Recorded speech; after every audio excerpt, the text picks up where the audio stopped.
आगे बढ़ते हुए बात करते हैं यूनिफॉर्म सिविल कोड की।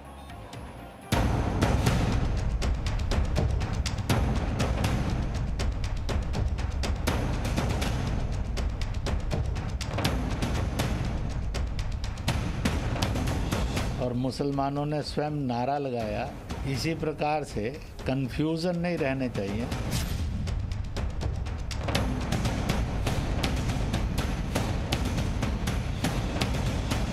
RSS leader is right in saying तो यूनिफॉर्म सिविल कोड, ये जो शब्द है एक बार फिर से चर्चा में है। दरअसल आरएसएस नेता इंद्रेश कुमार ने यूनिफॉर्म सिविल कोड पर बड़ा बयान दिया है। इंद्रेश कुमार ने कहा है कि यूनिफॉर्म सिविल कोड पर भी राम मंदिर की तरह चर्चा होनी चाहिए और इसे लागू करना चाहिए। इंद्रेश कुमार ने कहा कि जिस तरह से मुसलमानों ने राम मंदिर के फैसले का समर्थन किया, उसी तरह उन्हें यूनिफॉर्म सिविल कोड का भी समर्थन करना चाहिए।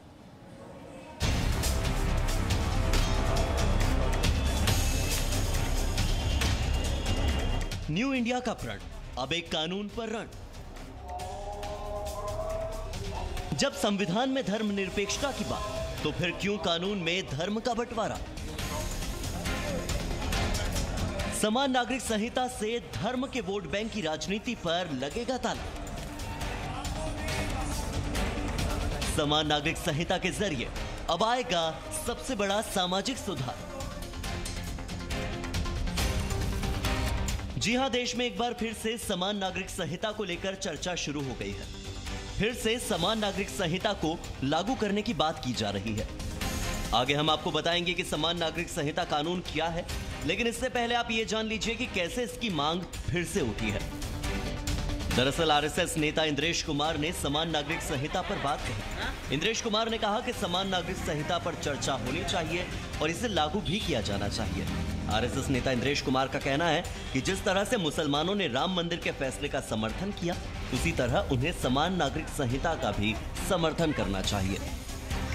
जैसे राम जन्म स्थान पर और क्या होना चाहिए, इसकी एक व्यापक संवाद पूरे हिंदुस्तान में चला और मुसलमानों ने स्वयं नारा लगाया, कसम खुदा की खाते हैं, इमाम हिंद श्री राम का मंदिर वहीं बनवाएंगे।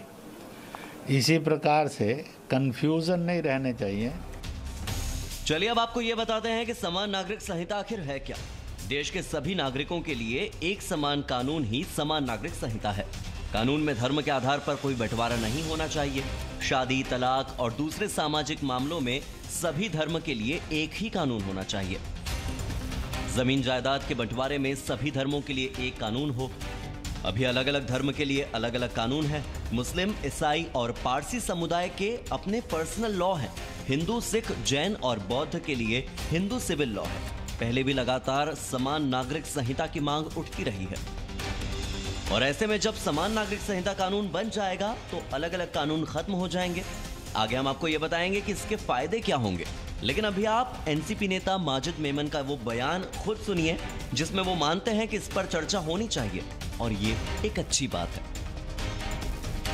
introducing uniform civil code is an extremely complicated issue.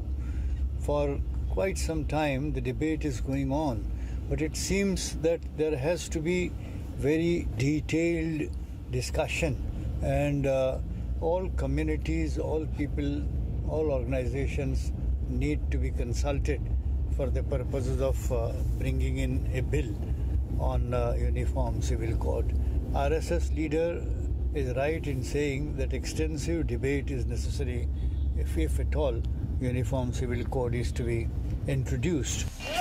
अब ये भी जान लीजिए कि समान नागरिक संहिता के फायदे क्या हैं और क्यों बार बार इसको लागू करने की मांग की जाती है। समान नागरिक संहिता लागू होने के बाद सभी के लिए एक समान कानून होगा। धर्मनिरपेक्षता का सपना सच होगा। महिलाओं की स्थिति में तेजी से सुधार होगा। पर्सनल लॉ में महिलाओं पर लगी कई पाबंदियां इसके बाद खत्म हो जाएंगी। धर्म के आधार पर वोट बैंक की राजनीति भी कम होगी। अपने अपने कानून के आधार पर शोषण बंद हो जाएगा और कोर्ट में विवादों के निपटारे में भी आसानी होगी। साथ ही कोर्ट का खर्च और समय दोनों बचेगा और इससे कुल मिलाकर भारत के विकास में मदद मिलेगी। यानी हम ये कह सकते हैं कि समान नागरिक संहिता आर्थिक, राजनीतिक, कानूनी, धार्मिक और सामाजिक सभी तरह का एक साथ सुधार होगा। मोदी सरकार ने ट्रिपल तलाक के खिलाफ कानून बनाकर पहले ही बड़े सामाजिक सुधार कर दिए हैं। इसके अलावा मोदी सरकार ने लगातार देश में महिलाओं के हालात को बेहतर करने के लिए कई बड़े फैसले लिए। ऐसे में उम्मीद की जा रही है कि जल्द ही सरकार समान नागरिक संहिता की दिशा में महत्वपूर्ण कदम उठाएगी। Bureau report, ji media. Presenting V News app available on Google Play and App Store. Download it now.